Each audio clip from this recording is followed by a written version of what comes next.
So this is number theory.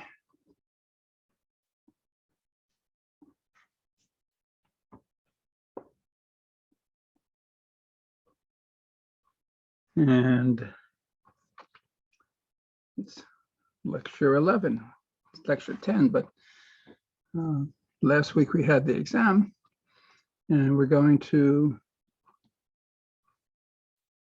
review exam 1 and continue to talk about congruences. So the exams are graded. I graded them on the basis of 20 points and not 100 points. So if you're used to thinking in terms of a grading scale between 0 and 100, just take your score and multiply by 5. Any questions before we start? So let me just go through the exam quickly. So problem 1 is to state the division algorithm. It says if you have integers a and b with b positive, there exist unique, so it's existence and uniqueness, integers q and r, such that a can be written as b times q plus r, and the remainder r is greater than or equal to 0 and strictly less than b, or less than or equal to b minus 1. So this is the division algorithm. And if you take the numbers 783 and 65, I don't know, let's do it the old-fashioned way. If you divide 65 into 783, that goes once. 65 into this goes twice. So you have 65, sorry, so you have 783 is 65 times 12 plus 3. So this is my quotient, and this is my remainder. And the remainder 3 satisfies that it's a number between 0.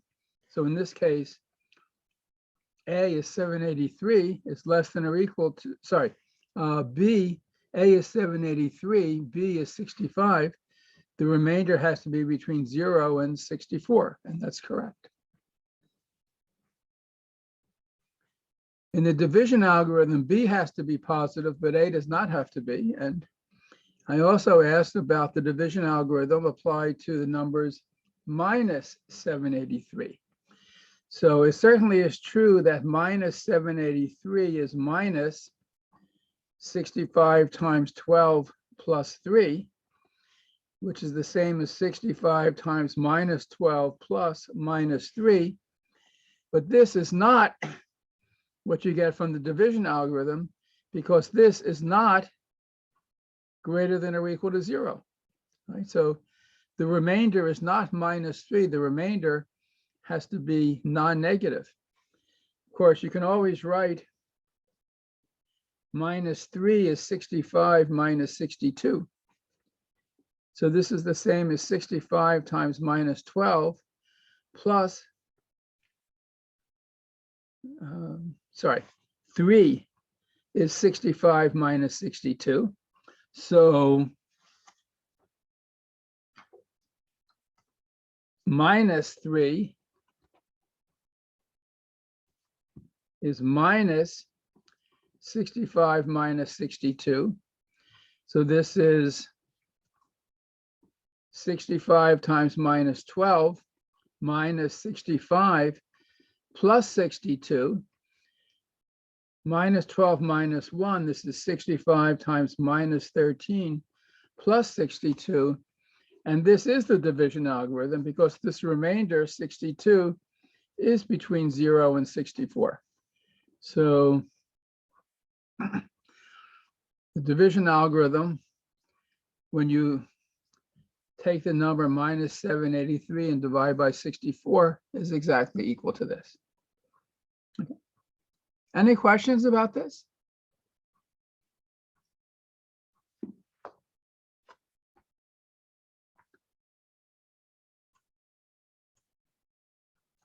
Okay. Problem 2.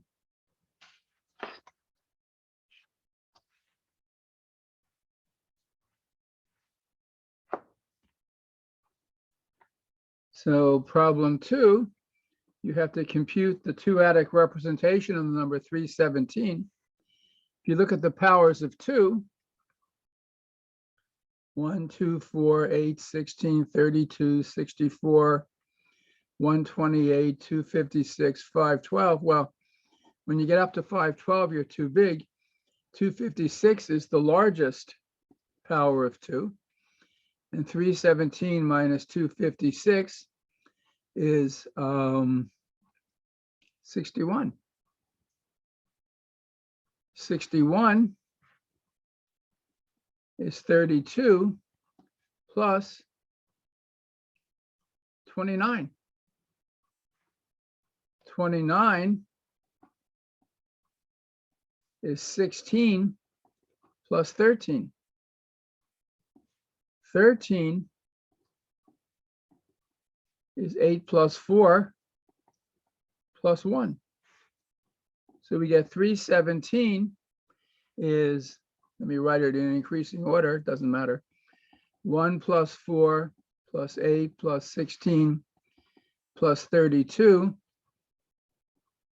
plus 256. That's 2 to the 0, 2 squared, 2 cubed, 2 to the 4th, 2 to the 5th, and 2 to the 8th.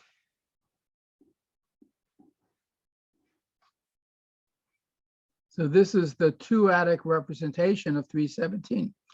It's writing 317 as a sum of distinct powers of 2.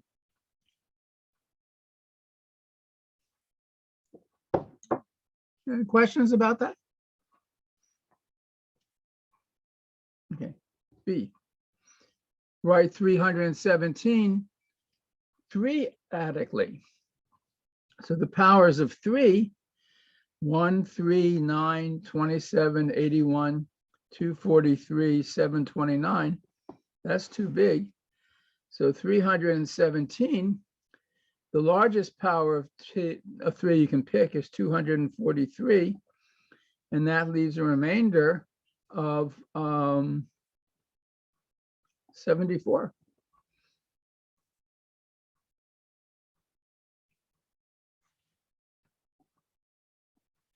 '74 is the largest power I can pick is 27. I can actually pick 2 powers to 27. That's 54 plus 20. 20 is a sum of powers of 3, is 9 plus 9. That's 18 plus 1 plus 1. So 74 is, well, so this is 243. 1, 2, 3, 4, 5. That's 3 to the 5th. I have 2 powers, 2 times 27, 2 times 3 cubed, 2 times 3 squared, and 2 times 3 to the 0. So this is the three-adic representation of 317.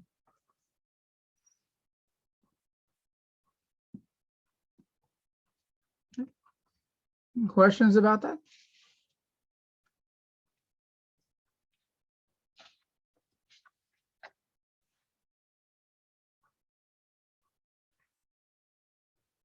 Problem 3 is first to use the Euclidean algorithm to find the greatest common divisor of 300 and 139.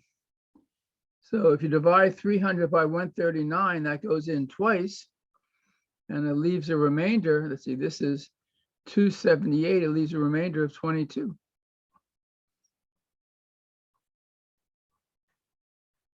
You take 139 and divide it by 22. Let's see, 6 times 22 is 132, and that leaves a remainder of 7. If you take 22 and divide it by 7, that goes 3 times, and that leaves a remainder of 1. If you take 7 and divide it by 1, you get a quotient of 7 and a remainder of 0. So the least positive remainder, the GCD of 300 and 139, is equal to 1. And if you want to reconstruct 1 as a linear combination of 300 and 139, this is part B, 1 is 22 minus 7 times 3. That's 22 minus, let's see, 3 times 7, but 7 is 139 minus 22 times 6. So let's see, this is 22, and here I have 18 times 22. I have 19 times 22 minus 3 times 139. And 22 is 300 minus 139 times 2 minus 3 times 139. So this looks like 300 times 19, and 139, 19 times minus 2 is minus 38 minus 3 times minus 41. So this is what, there are many ways to do this, but this is many representations of 1 as an integral linear combination of 300 and 139, and this is the particular one.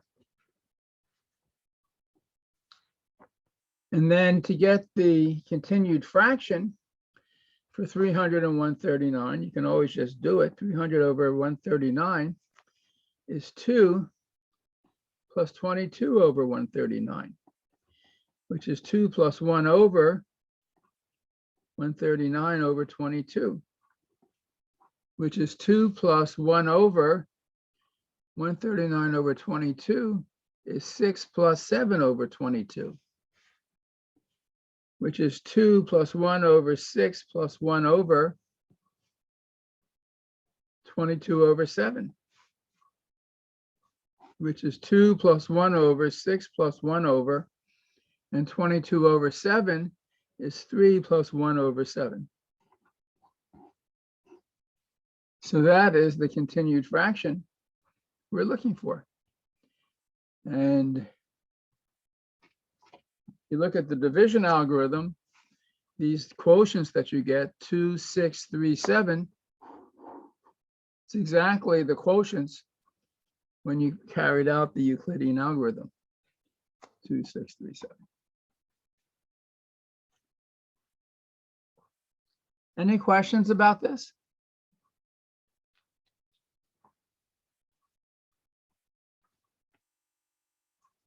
Okay. Problem 4.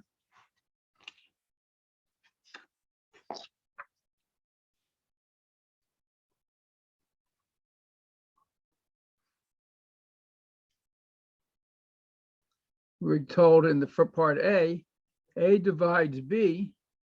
So B is A times some number, let's say X, and A divides C. So C is some number, let's say A times Y. So 5B plus 7C is 5 times AX plus 7 times AY. That's A times 5X plus 7Y.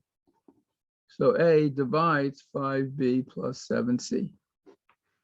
A little bit of arithmetic. And in part B, we're told that 7 divides 5n. Prove 7 divides n. The simplest is to recall Euclid's lemma. Euclid's lemma says that if a number, a prime p, divides a product AB, and P and A are relatively prime, then P divides B. So here you can take P is the prime 7, A is 5, B is n. So P 7 divides 5n. And P and A, that's 7 and 5, they're relatively prime. So P, which is 7, divides B. 7 divides N. Right. So it really is nice to remember Euclid's lemma explicitly. It's not necessary. It wasn't necessary to state Euclid's lemma to solve this, but this is really what underlies any argument you might have. Questions about problem 5?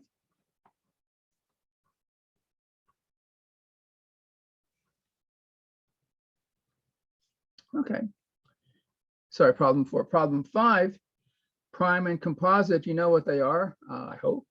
Number is prime, an integer is prime if it's greater than 1, and its only divisors are 1 and P. An integer is composite if it's greater than 1 and it's not prime. So that means it has at least 3 prime divisors. So the only interesting part is to prove Euclid's theorem. So let P1 up to P sub k be primes. Let N be the product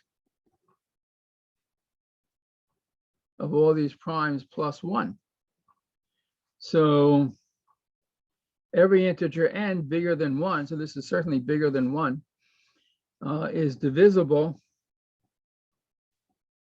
by a prime Q, because every number is divisible. Every positive integer bigger than 1 is divisible by a prime. If Q is equal to P sub I for some I, then Q divides P1 up to PK,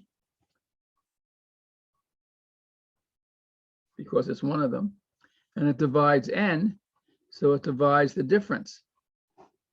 But the difference is 1, which is impossible.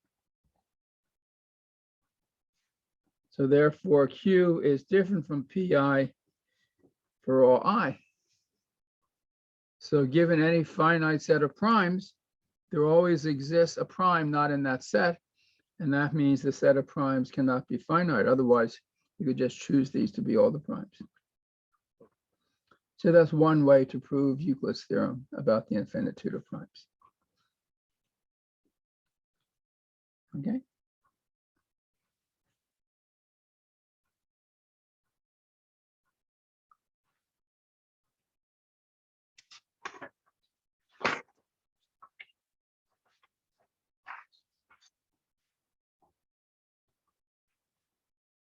Problem 6 is to prove if you have 4 consecutive numbers, say n, n plus 1, n plus 2, and n plus 3, if you multiply them together, this is divisible by the number 24 for all n.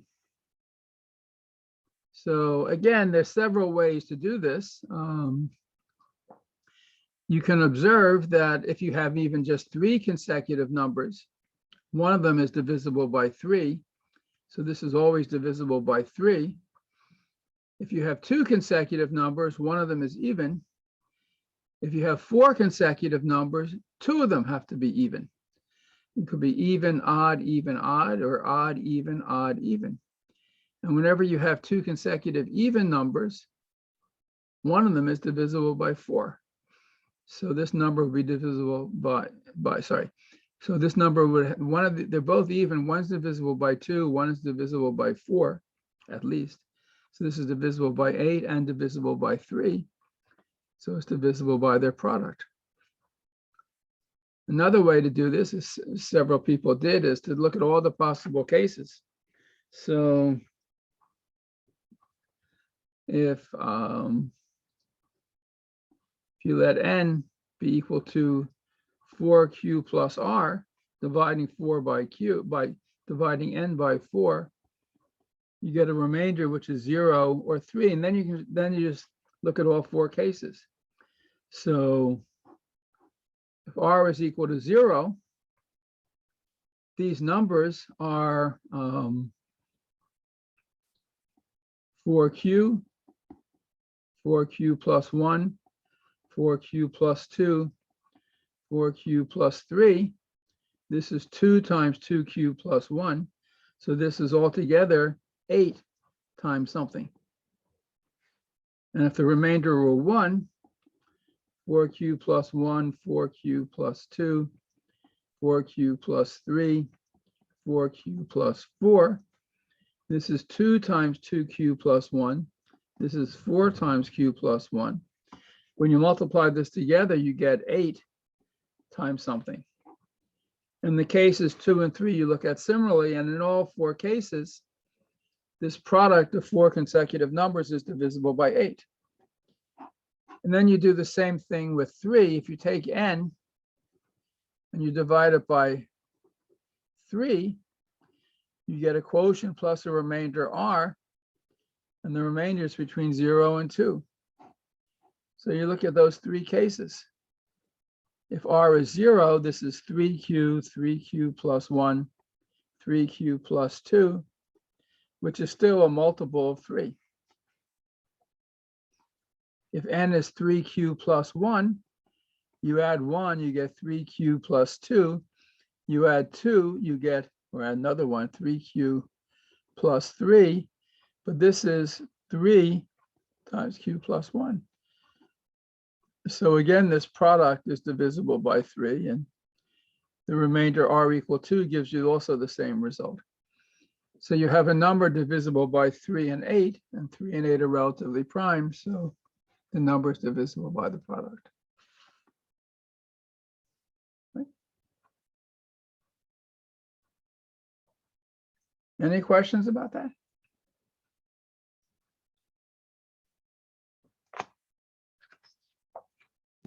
So I'm sorry, could you repeat one more time the last part, please? What was the last part? So if I take, let's say capital N is n times n plus 1, n plus 2, n plus 3. So we've proved first that 8 divides n. And then we prove 3 divides n. So if you write n by the fundamental theorem of arithmetic, this is a product of primes. It has at least 2 cubed, that's the 8, and at least 3 and something else. That is, if you write this number as, let's say, P1 to the V1, P2 to the V2, up to PK to the VK, let's say this is the prime factorization of n. But we know 8 divides n. So this is equal to 8, or 2 cubed times something, which means one of these primes has to be 2, at least to the power 3. And we also know this number is 3 times something. So one of these primes has to be 3. So you have an 8 here and a 3 here, and so you have a 24. I mean, you're using a fundamental theorem of arithmetic that every number is a product of primes. So if 3 divides n, capital N, then 3 is one of these primes. And if 2 cubed, or 8, divides n, then this has to have at least a 2 cubed in it. Could be 2 to a higher power, but at least 2 cubed. Is that what you were asking about? Yeah, it's a bit more clear. Yes, thank you.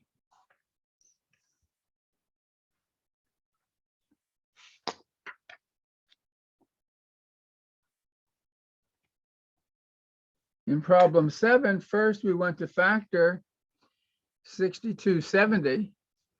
So one way is just to do what you might have done in elementary school, make a factor tree. This is 10 times 627, and 10 is 2 times 5. Now 627, that's a little trickier, but it's not even, it's not divisible by 2. Is it divisible by 3? Well, if you divide 3 into it, yeah, it actually goes into this 209 times. So 627 is 3 times 209.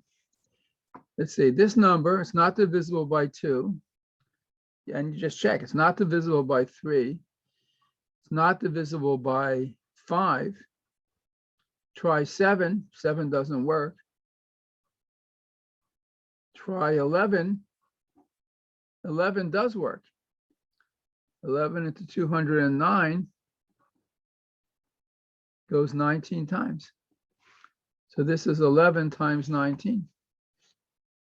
So 6270 is 2 to the first power, 3 to the first power, 5 to the first power, 11 to the first power,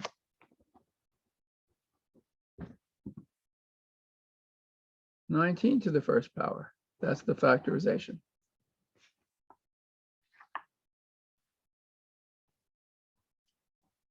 Okay.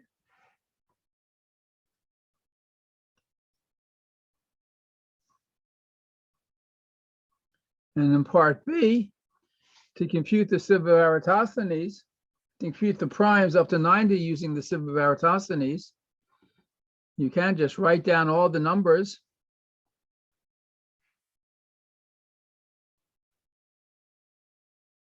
up to 90.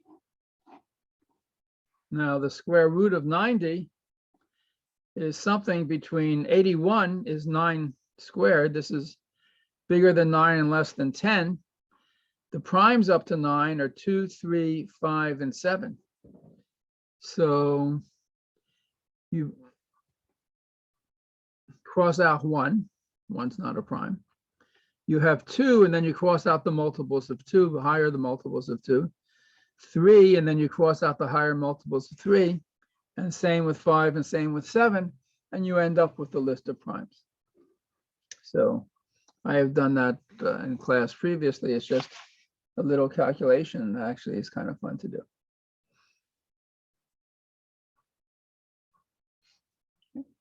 Any question?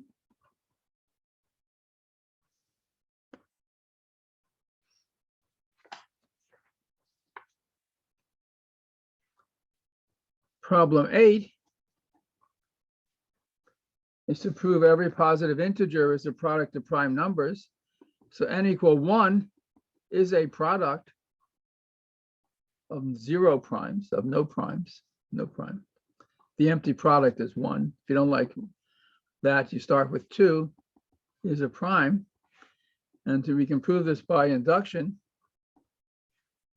So assume true for integers, positive integers, less than some number capital N. That is, every number strictly less than n is a product of primes. So consider n. If n is prime, we're done. It's a product of 1 prime. If n is composite, then n factors into n1 times n2, with n1 and n2 both strictly less than n and greater than 1.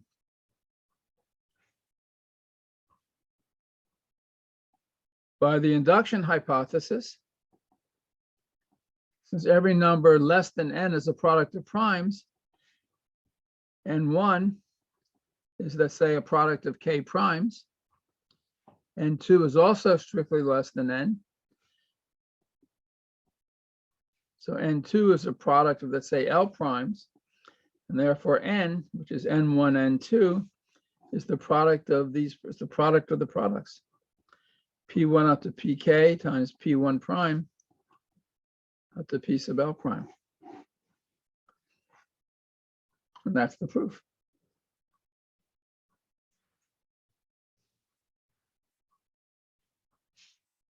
That's 8 proofs, definitely. Okay, question? I mean, other people, some people proved it correctly in a different way. There are lots of ways to prove things usually.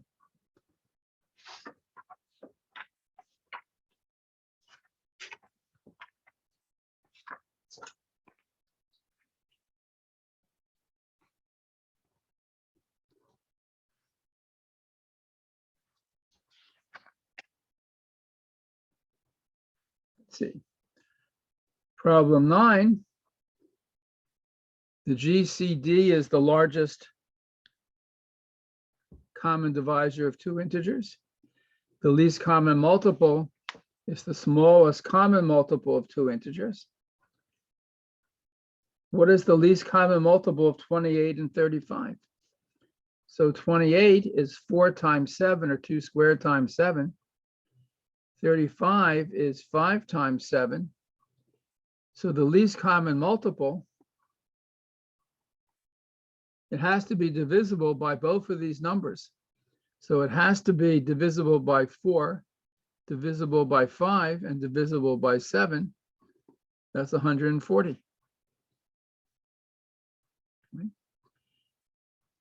That's the smallest integer divisible by both 28 and 35. And if I look at these two factorizations, what's the largest number that divides both 28 and 35? They're both divisible by 7. This is not divisible by 5. This is not divisible by 2. The greatest common divisor is 7.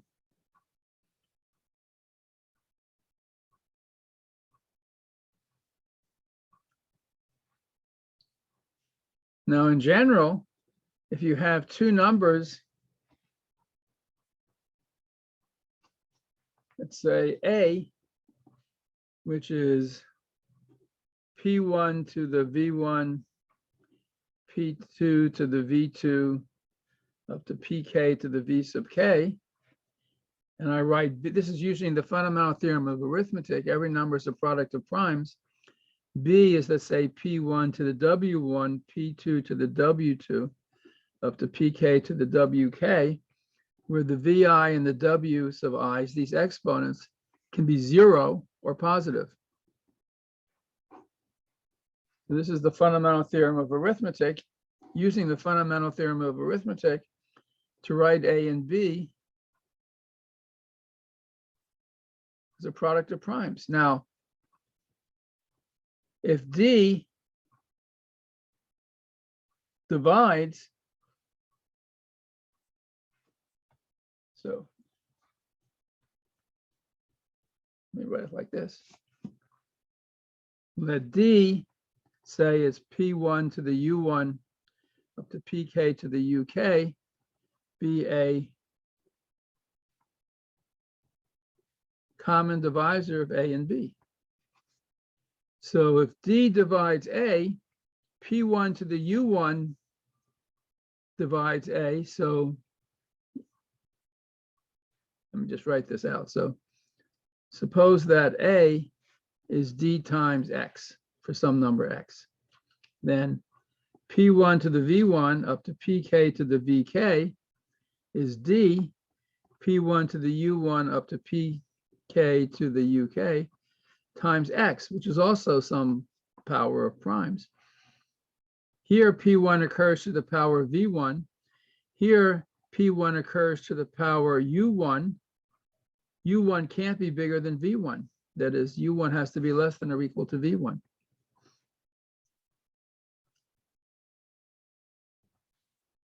So for each I, UI is less than or equal to VI. And the same argument holds because if D divides B, UI has to be less than WI. Both. So UI is at less than or equal to the minimum of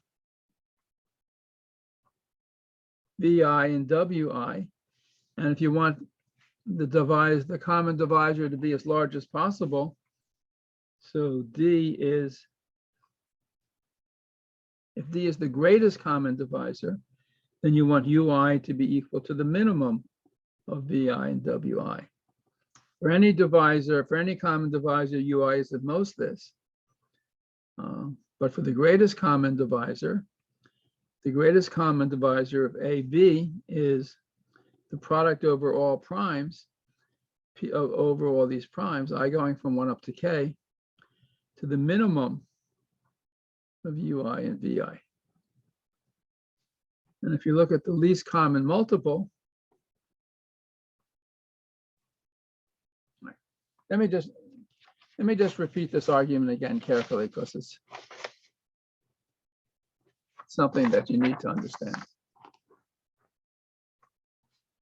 Suppose we have A is this product. I'll just use this capital pi means product, just the way capital sigma means sum. Pi to the v sub I. This is using the fundamental theorem of arithmetic, writing A as a product of primes, and B is a product, say I goes from 1 up to k, Pi to the w sub I. Let D be some number Pi to the u sub I. So if D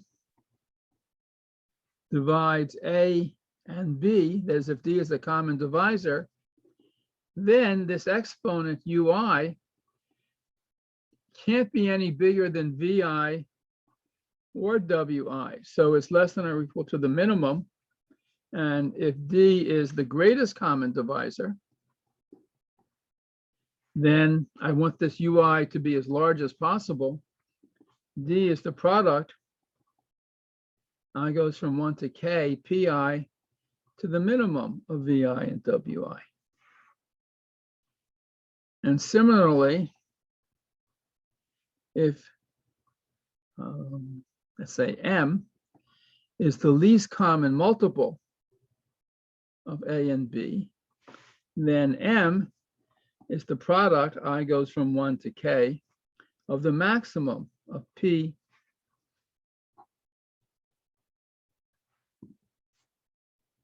sub I to the maximum of Ui and Wi. So if I take the greatest common divisor times the least common multiple, that's the product. I goes from 1 to k, Pi to the minimum of Vi and Wi, times the product, I goes from 1 to k, Pi to the maximum of Vi and Wi. That's the product, I goes from 1 to k, of Pi to the minimum plus the maximum.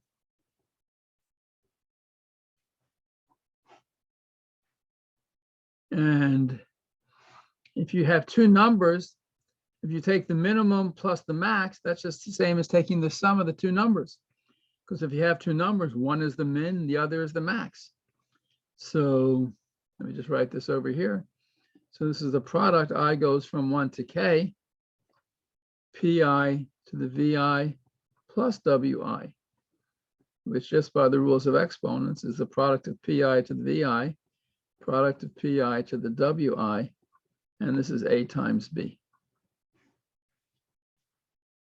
So this is a proof that if you have two positive integers, A and B, the product of their greatest common divisor and least common multiple is the product of the two numbers.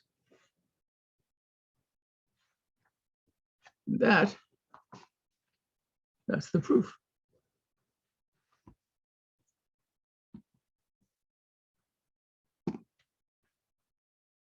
Okay. Any questions about anything on the exam?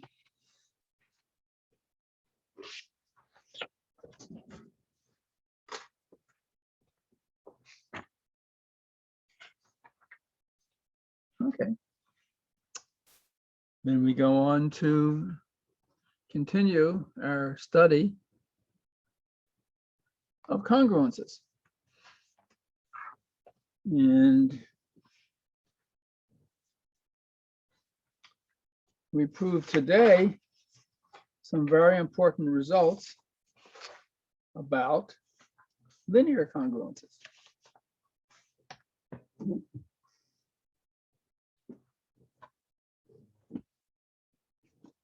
So this is section 2.2.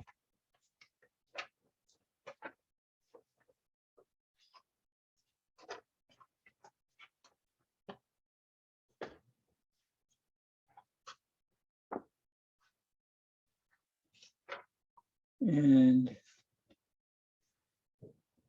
the fundamental result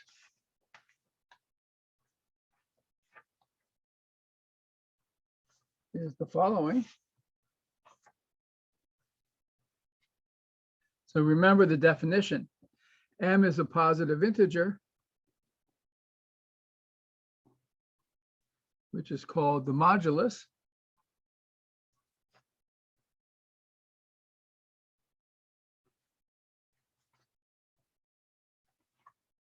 And A and B are integers. And we say A is congruent to B mod M if M divides A minus B. So in elementary school or high school, you learn to solve equations like AX equals B, where A is not 0. And the solution is X equals B over A, right? So this is high school. Just solving one linear equation in one variable. That's easy enough. And we want to consider the following. So again, M is a positive integer, A and B are integers. So the theorem says, can we solve the congruence? Let's start with an example. So we want to try and solve, if possible, the congruence AX congruent to B mod M. So for example, suppose we wanted to solve 5X congruent to 2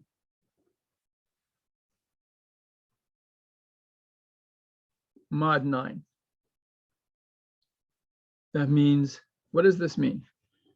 Find an integer X such that 9 divides 5X minus 2. So we could just sort of do the experiment, and here is 0. Sorry, here is a value for X. Modulo 9, the values are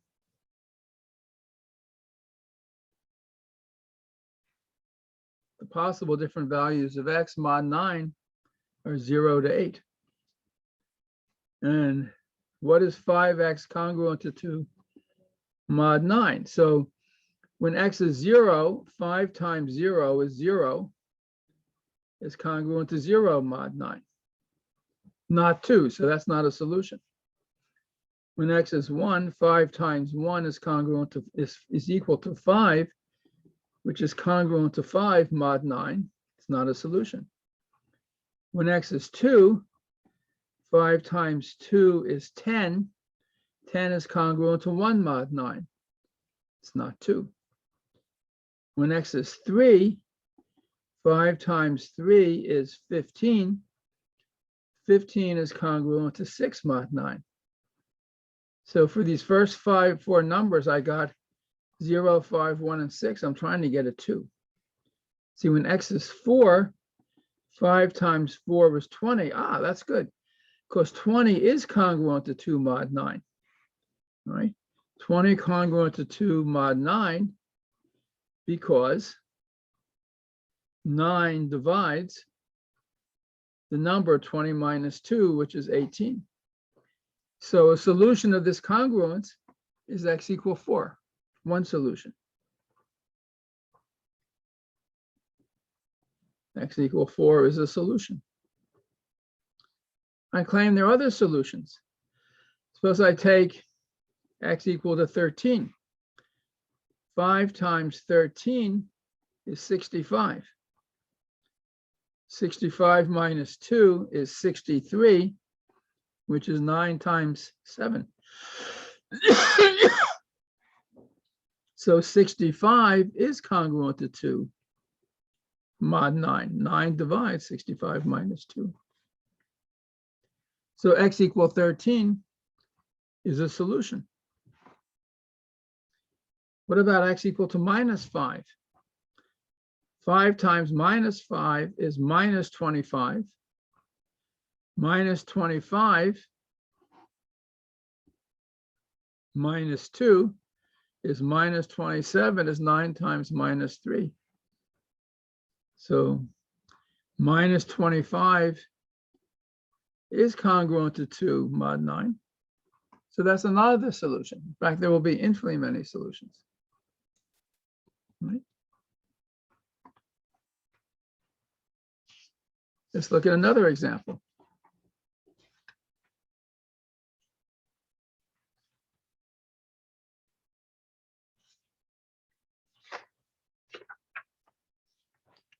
So we just looked at 5x congruent to 2 mod 9, and we found a solution. For example, x equal 4 is a solution. Suppose we look at 3x congruent to 2 mod 9. Let's try and find the solution, a solution. This is x, and this is 3x. So when x is 0, 1, 2, 3, 4, 5, 6, 7, 8, what is 3 times x? Well, 3 times 0 is 0, 3 times 1 is 3, 6, 9, 12, 15, 18, 3 sevens are 21, 3 eights are 24. What is this congruent to mod 9? 0 is congruent to 0, 3 is congruent to 3, 6 is congruent to 6, 9 is congruent to 0. 12 is congruent to 3 because the difference is 9. 15 is congruent to 6, 18 is congruent to 0, 21 is congruent to 3, 24 mod 9 is congruent to 6. You look at this and we see there's no number 2 here. So 3x is not congruent to 2 mod 9. So 3x, yeah, for all x. In other words, 3x congruent to 2 mod 9 has no solution.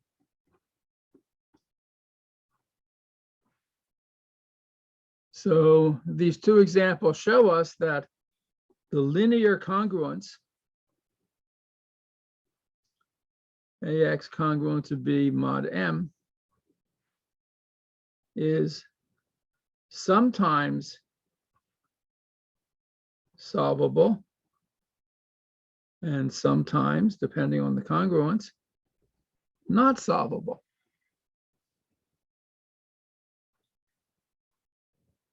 And since we like to solve equations in algebra, we want to know when is this congruence solvable and when is it not.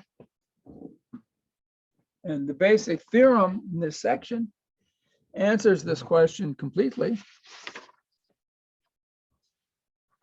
says the following. So this is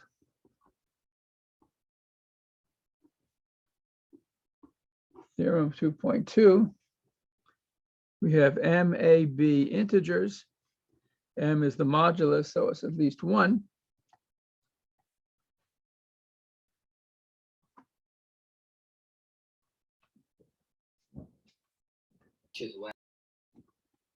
And let D be the greatest common divisor of A and M.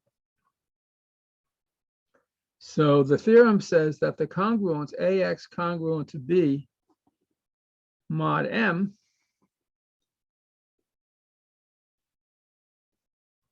has a solution if and only if B is congruent to 0 mod D. So what does it mean to say B is congruent to 0 mod D? It means D divides B minus 0, or equivalently, D divides B. Right? That's the same as this. So if you have a linear congruence,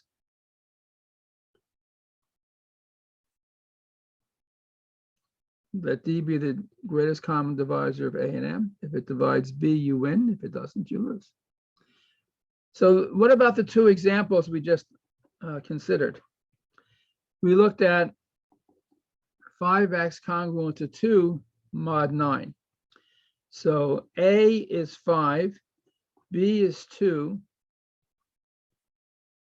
M, the modulus, is 9, D, which is the greatest common divisor of A and M, is the greatest common divisor of 5 and 9, but these numbers are relatively prime. The greatest common divisor is 1, and 1 divides 2.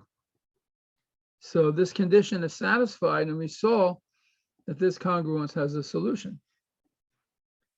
We also looked at 3x congruent to 2 mod 9. So here A is 3, B is 2, M is 9, D is the greatest common divisor of A and M, which is the greatest common divisor of 3 and 9, which is 3, and 3 does not divide 2. So there's no solution, just as we saw, right? D doesn't divide B in this case. 3 doesn't divide 2, so there's no solution. Right? So this is how the two examples we just looked at fit into our pattern.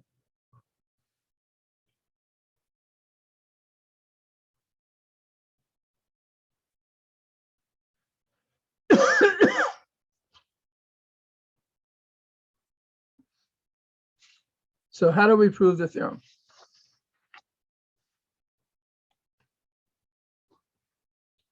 Proof. Remember, we're looking at the congruence, AX congruent to B mod M. Right? So this has a solution.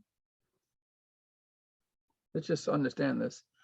If and only if M, if and only if there exists an X, an integer, such that M divides AX minus B,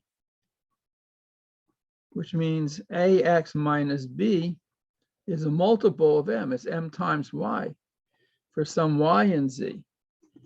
Or equivalently, if and only if I rewrite this, B is equal to AX minus MY. So this congruence has a solution if and only if you can write B as this integral linear combination of A and M. Now, if this is the case, if D is the greatest common divisor of A and M, D divides AX, D divides MY, D divides the difference, so D divides B. And conversely, we proved that a number is an integral linear combination of A and M if and only if the greatest common divisor of A and M divides B.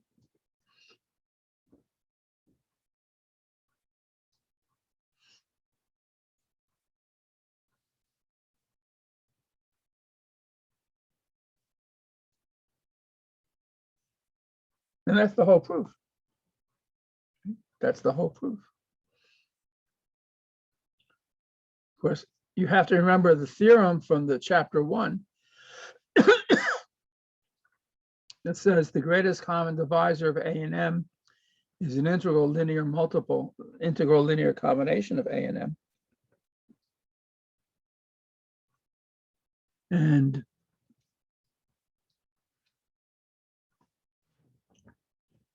the only integral linear combinations of A and M are the multiples of the greatest common divisor. Right? Okay, so that's the proof of the theorem that I stated, that this is the theorem. AX congruent to B mod M has a solution if and only if B is congruent to 0 mod T. But there's an additional part to the theorem, which tells us more. So suppose AX is congruent to 0 mod M, so AX is congruent to B mod M, and B is congruent to 0 modulo D, where D is the greatest common divisor of A and M.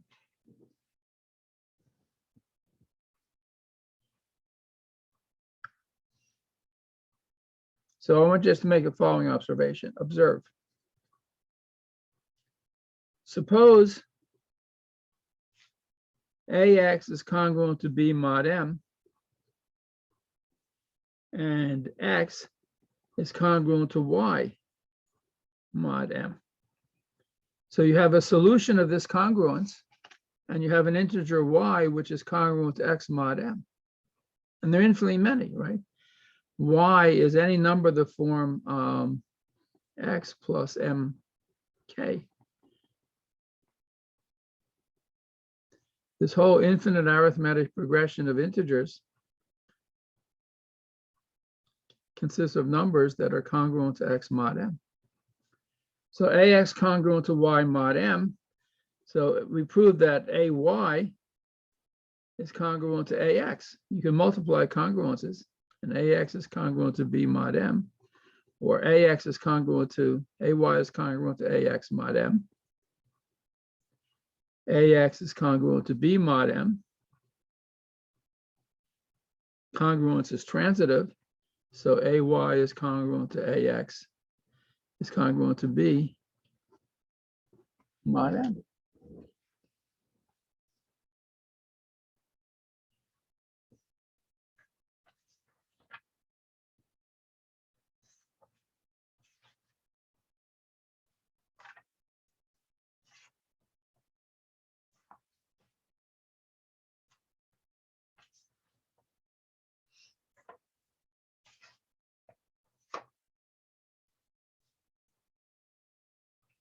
So if a congruence has one solution, it has infinitely many.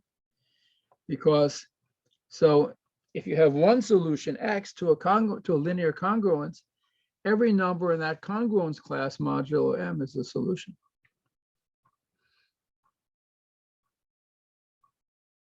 So there always are infinitely many solutions because the congruence class has infinitely many integers in it. So the interesting question is, how many different congruence classes of integers are solutions? And that's what the second part of the theorem tells us.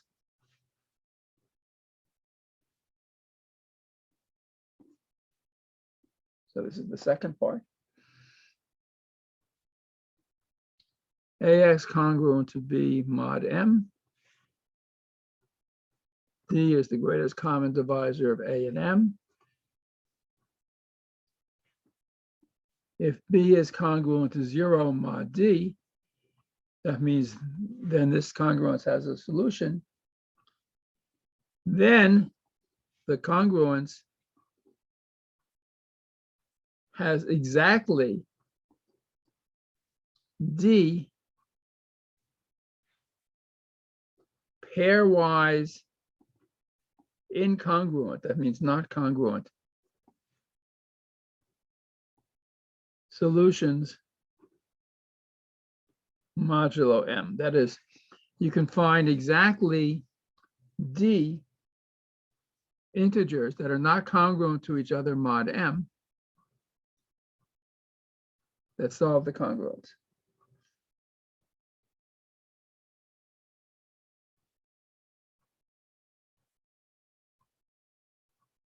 So in particular, if D, which is the greatest common divisor of A and M, is 1, then AX congruent to B mod M has a unique solution.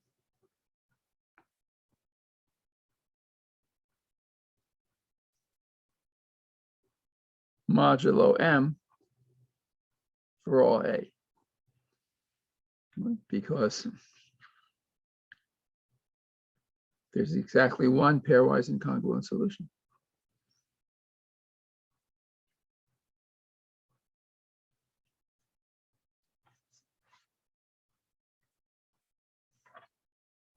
So how do we prove this?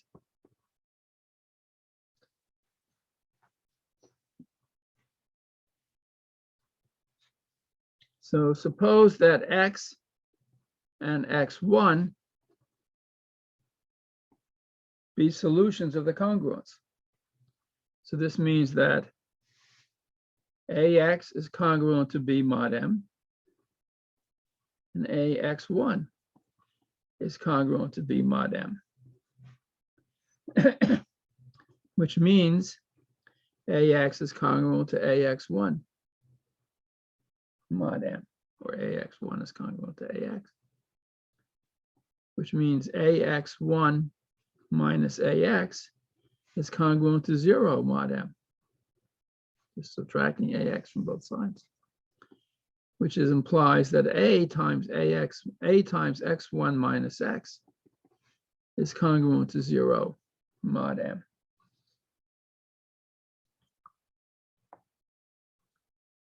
Which means A times X1 minus X is divisible by M. It's M times Z for some integer Z.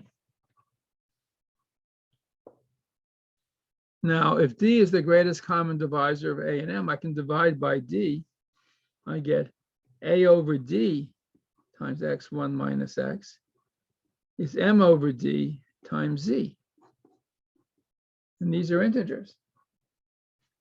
But A and M are relatively prime. Sorry, if A and M have greatest common divisor D, then the integers A over D and M over D are relatively prime. And again, we apply Euclid's lemma. M over D divides this product, is relatively prime to A over D. So by Euclid's lemma, X1 minus X,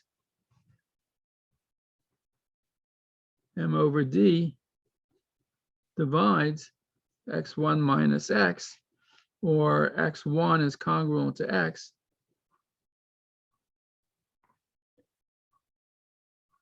Modulo M over D.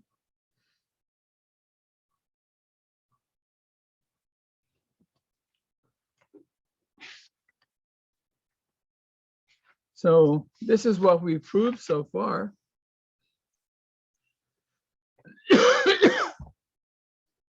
We have AX congruent to B mod M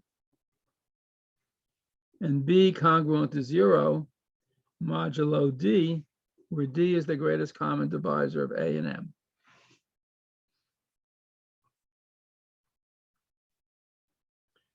So if AX1 is also congruent to B mod M,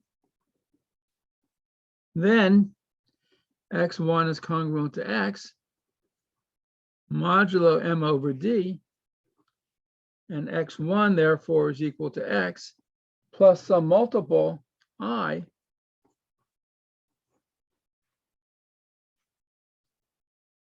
for some integer I. And conversely, if X1 is X plus IM over D for some I,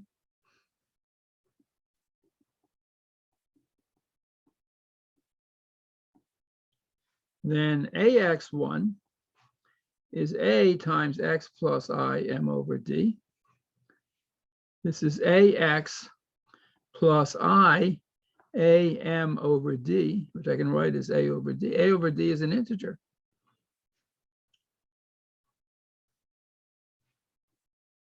So AX1 is congruent to AX mod M. It's a multiple of M, which is congruent to B.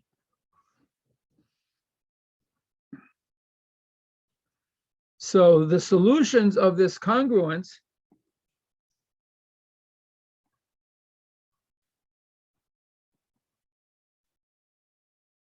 if you have one solution, are all the numbers of the form X plus I times M over D.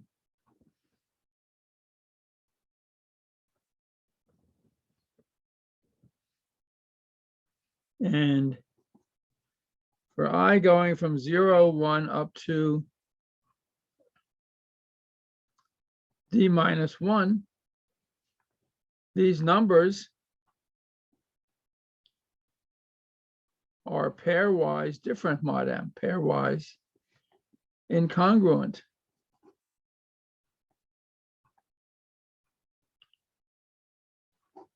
Modulo m.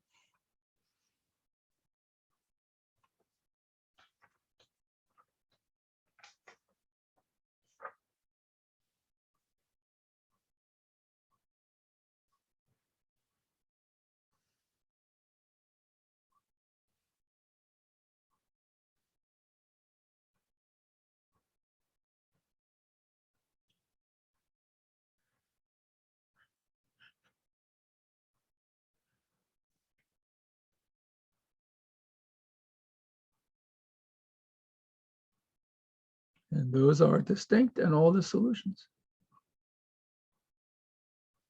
So let's look at an example of this.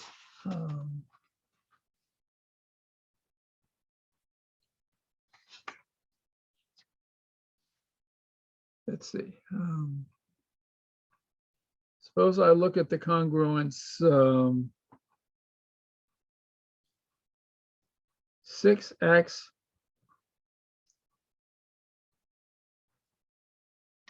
congruent to 3.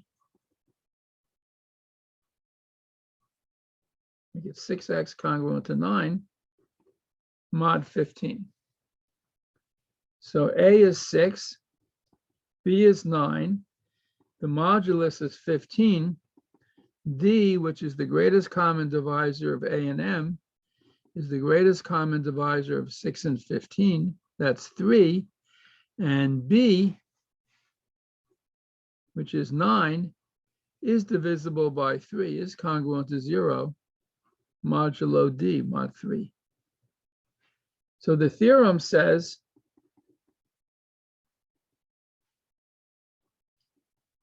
there are D equal 3 pairwise incongruent solutions. What is one solution?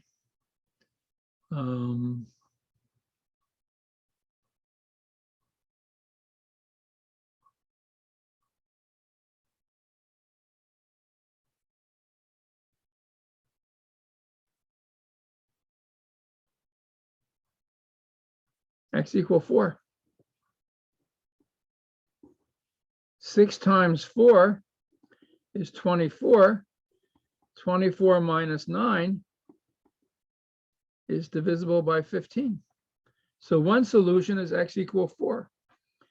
And the theorem says the other solutions are going to be the form, what are they? If you have one solution, x plus I, m over d, I goes from 0 up to d minus 1, 0, 1, and 2. So this is x plus I, m over d, m is 15, d is 3, m over d is 5, x plus 5i. So 4 plus 5i. So what are these numbers? When I is 0, this is 4. When I is 1, this is 9. When I is 2, this is 14. So these are pairwise incongruent.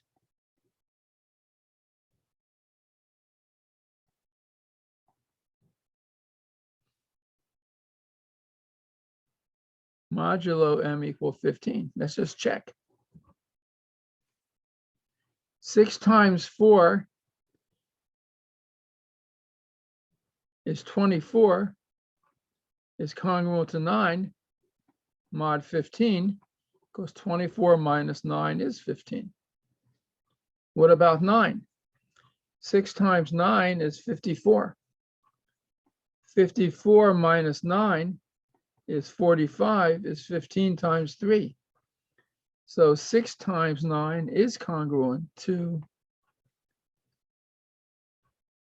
9 modulo 15.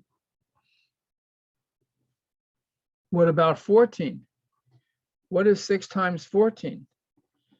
6 times 14 is 84. 84 minus 9 is 75, which is 15 times 5. So 6 times 14 is congruent to 9 mod 15.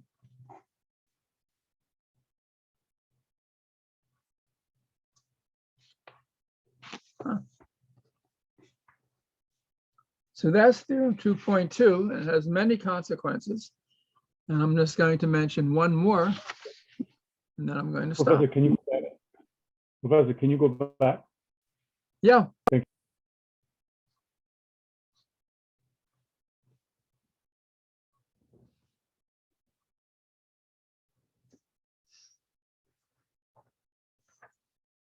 Okay.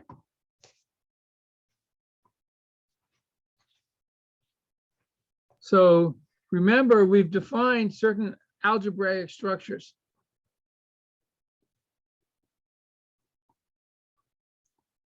We defined a group and an abelian group. And we defined a ring and the commutative ring. Let's just recall, a ring is a set R with two operations, addition and multiplication. And it has the following properties: that with respect to addition, R is an additive abelian group. You can add x plus y equals y plus x, and so forth. And multiplication satisfies the following properties. Multiplication is associative. That means AB times C is A times BC for all ABC in the ring. And there's an identity, a multiplicative identity.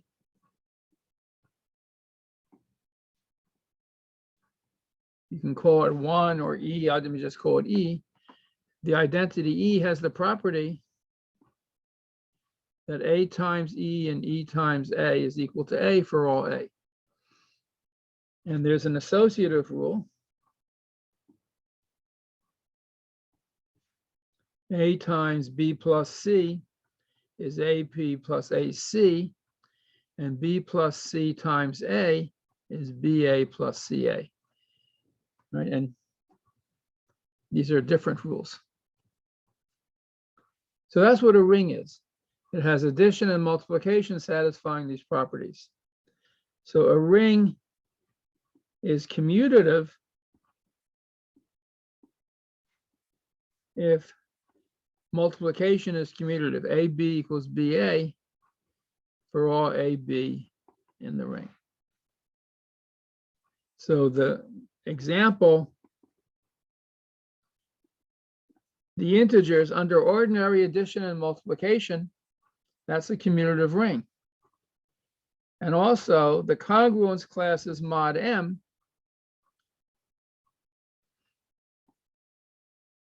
for any modulus M also form a commutative ring. These are the two most important examples. Right? But sometimes, oh, and another example, like the rationals. The rationals have the property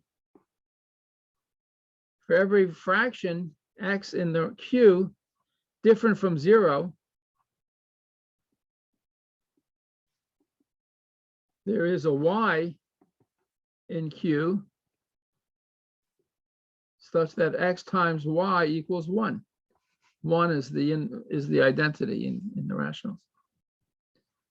So for every x different from 0, there's something that you can multiply x by to get 1.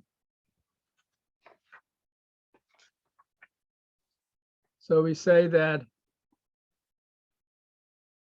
an element x in a ring R is a unit if it's non-zero and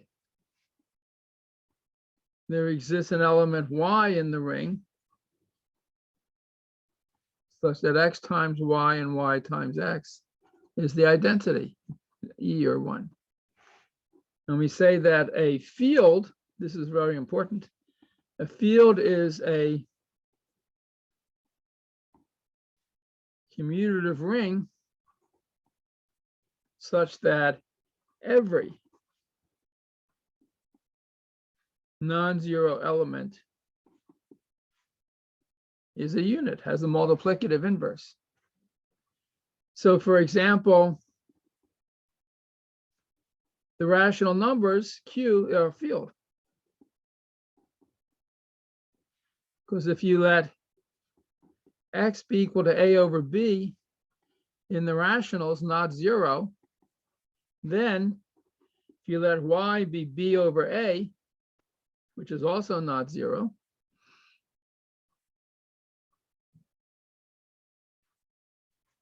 x times y is a over b times b over a is 1. So every non-zero element has an inverse. Z, the integers,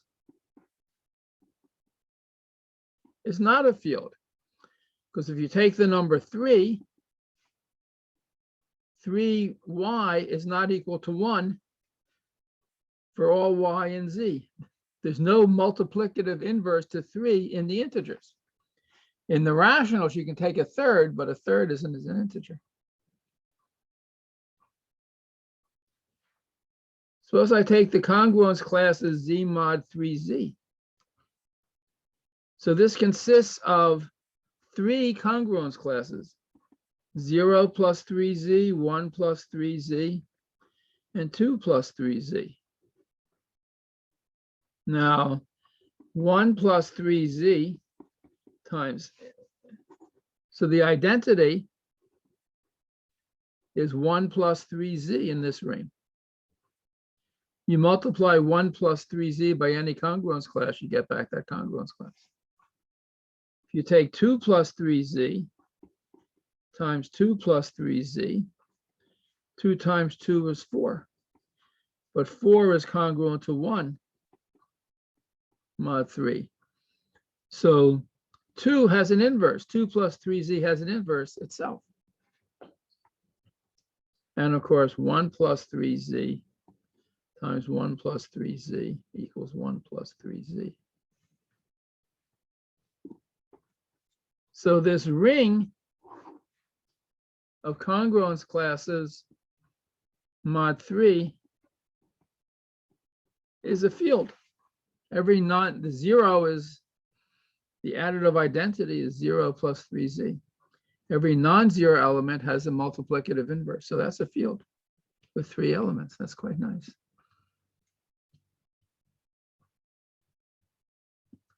And the theorem we just proved implies that if you take congruence classes modulo a prime,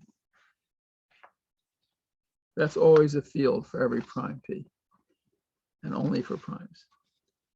But maybe that is something we'll talk about on, it's Wednesday already, talk about on Monday. So all I did today was cover 1.5 pages, section 2.2, pages 51 and 52, the proof of this theorem. And this is one of the fundamentally important theorems in number theory. So you really do need to spend a lot of time over the weekend studying congruences, studying the proof of this theorem, and doing as many problems as you can to learn this concept. Okay. Any questions before we stop? Okay. Then we will quit for the morning. Okay, bye all.